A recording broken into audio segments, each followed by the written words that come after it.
Halo sobat-sobat, selamat datang di YouTube channel Heni Widiarani. Kali ini aku akan mengajak kalian mendengarkan kisah horor yang berjudul Pengalaman Saat Mencari Bahan Kisah Horor, karya Mahmud Jauhari Ali. Sebelum dimulai ceritanya, jangan lupa di subscribe, like, share, dan komen. Terima kasih sobat-sobat. Inilah alur ceritanya. Kemarin Angga baru saja mendapatkan panggilan telepon dari salah satu penerbit besar di Jakarta. Pihak mereka menginginkannya menulis sebuah novel horor dengan latar pesantren. Sebagai penulis, ini adalah tawaran yang sangat menarik. Tidak semua penulis mendapatkan kesempatan menulis sepertinya.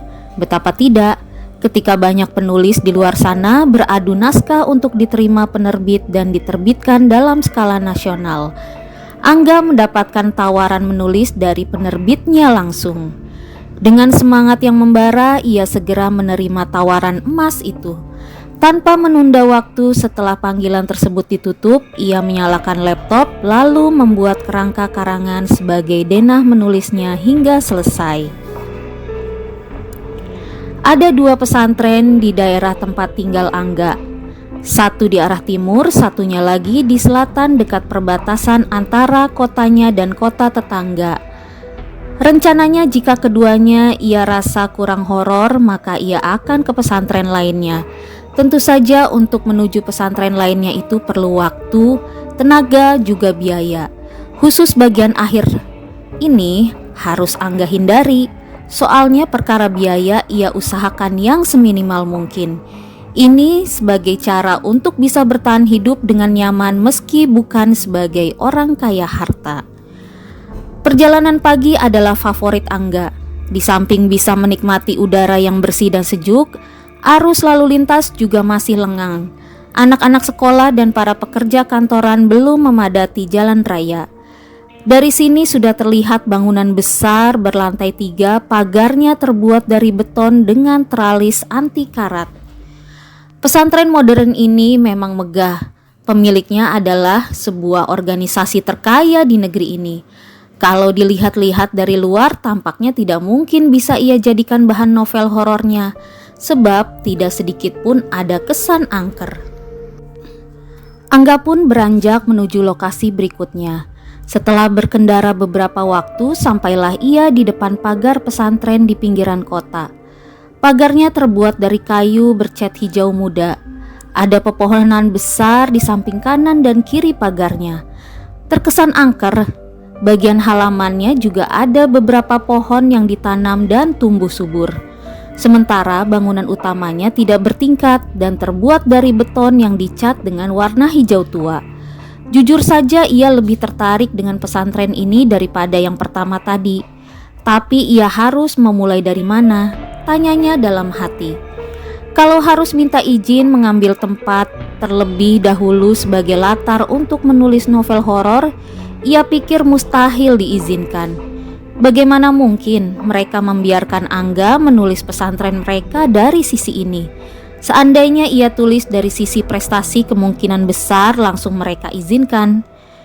Beberapa waktu Angga berpikir serius tentang hal itu. Agaknya ia harus diam-diam mengambil lokasi pesantren ini sebagai latar tempatnya tanpa menuliskan secara spesifik, baik nama, alamat maupun ciri-ciri khususnya. Dilihat pesantren ini di hadapannya ini sangat sepi, sangat cocok untuk proses belajar mengajar. Setidaknya Angga sudah mendapatkan gambaran umum dari sisi luar pagar sebagai bahan penulisan novelnya nanti. Selanjutnya adalah memotret sisi dalamnya. Bagian inilah yang belum ia dapatkan caranya. Andai saja ia mempunyai drone, tentu mudah baginya mengamati sisi dalamnya. Dari kejauhan, Angga langsung bisa mendapatkan gambaran umum tentang suasana menjelang senja, malam hingga pagi hari dengan pesawat tak berawak itu. Tapi itu hanyalah sebuah pengandaian. Kenyataannya ia hanya bisa memantau dari luar pagar pesantren ini. Berlama-lama berada di sini tidak enak juga. Sejak tadi sudah beberapa orang tampak memperhatikannya. Sepertinya mereka mencurigai Angga.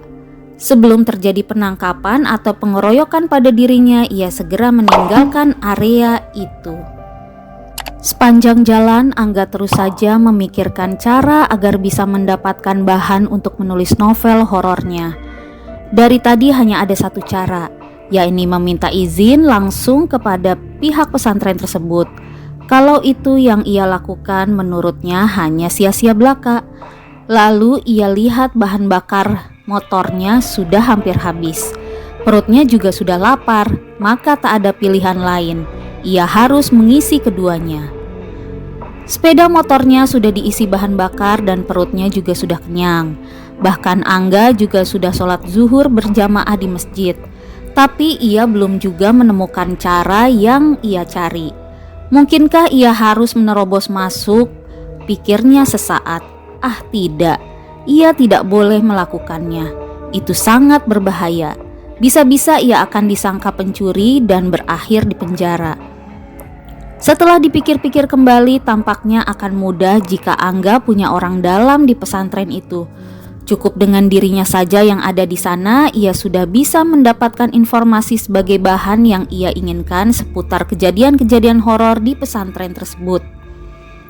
Perlahan Angga mengarahkan sepeda motor klasiknya kembali menuju pesantren tadi. Awan kelabu terlihat mulai berkumpul di atas kepalanya. Tepat di depan tujuannya, hujan turun dengan lebatnya. Angga melihat seorang kakek berdiri di depan pos jaga pesantren, melambaikan tangan ke arahnya.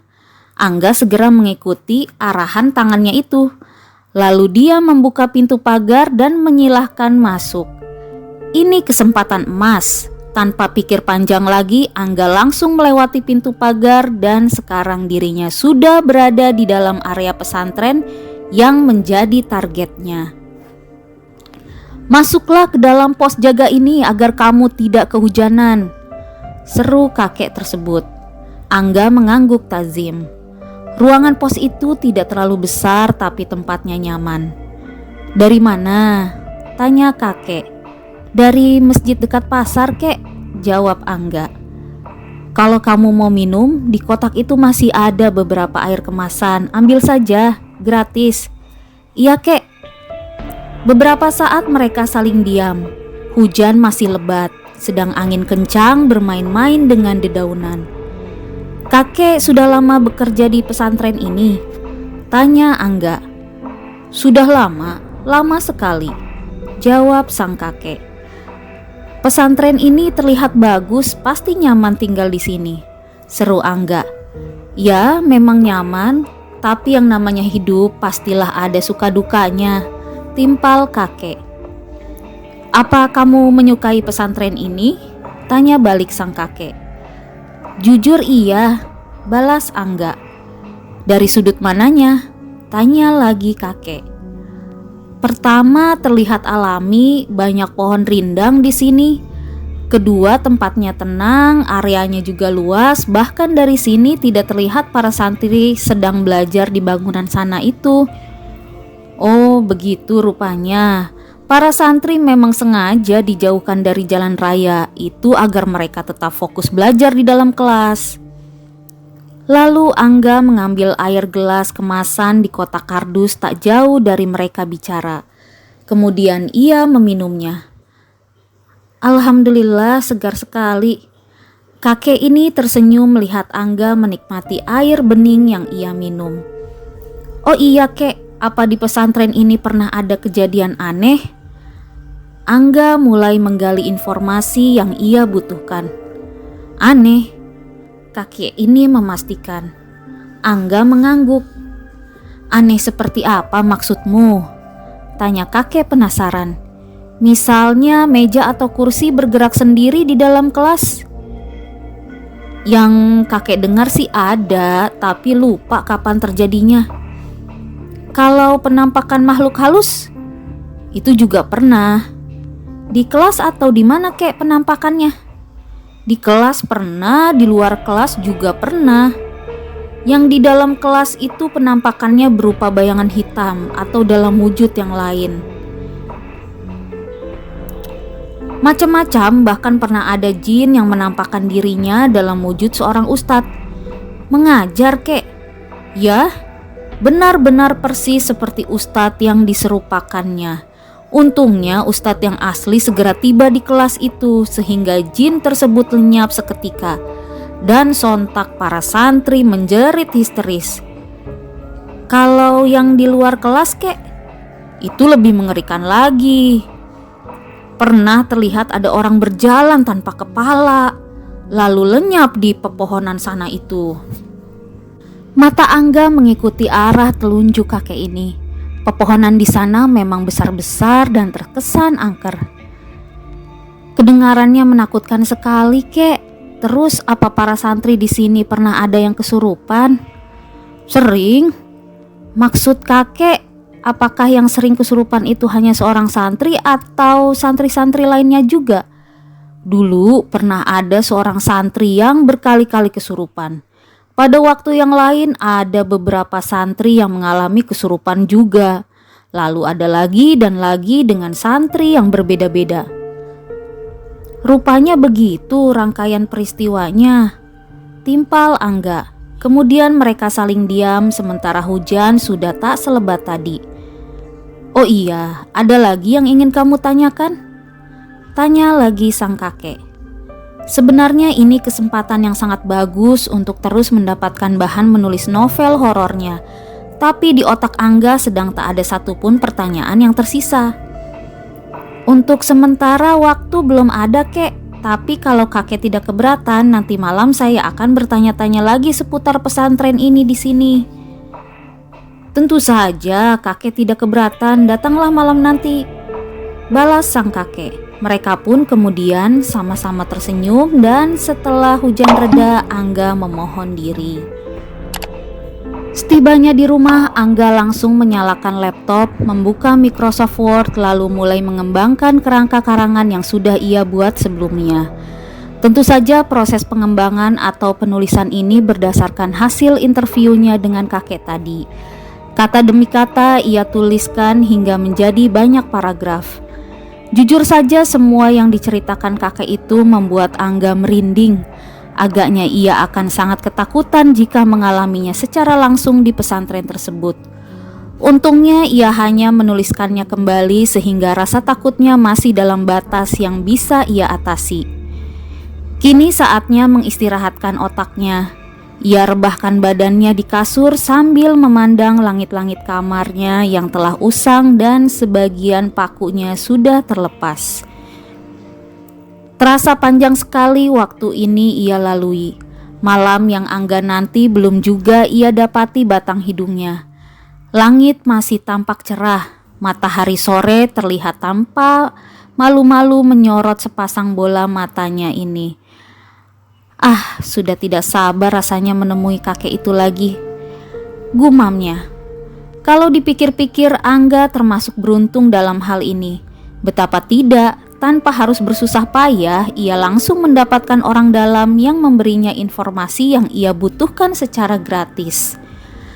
Tapi siapa sebenarnya kakek itu ya? Apa dia seorang pengajar di pesantren tersebut? Atau seorang tukang kebun yang sudah lama bekerja di sana? Siapapun dirinya yang jelas Angga membutuhkannya. Perlahan matanya mulai mengantuk, tak lama kemudian ia tertidur. Saat membuka mata hari sudah gelap. Ia lihat jam di ponselnya sudah pukul 8 malam. Rupanya tidurnya terlalu nyenyak hingga tak terdengar azan dari musola dekat rumahnya. Setelah semua kewajiban Angga tunaikan, bergegas ia pacu sepeda motornya menuju pesantren. Ia sangat bersemangat kali ini. Kondisi jiwanya jauh berbeda dengan tadi siang saat menuju tempat yang sama. Ia dari yang semula agak pesimis menjadi begitu bersemangat. Pagar pesantren sudah ia lihat dari sini. Gerak sepeda motor perlahan ia turunkan kecepatannya. Dari luar sini tampak pos jaga tempat mereka berbincang tadi siang diterangi lampu yang terang. Sementara kakek itu sedang duduk santai.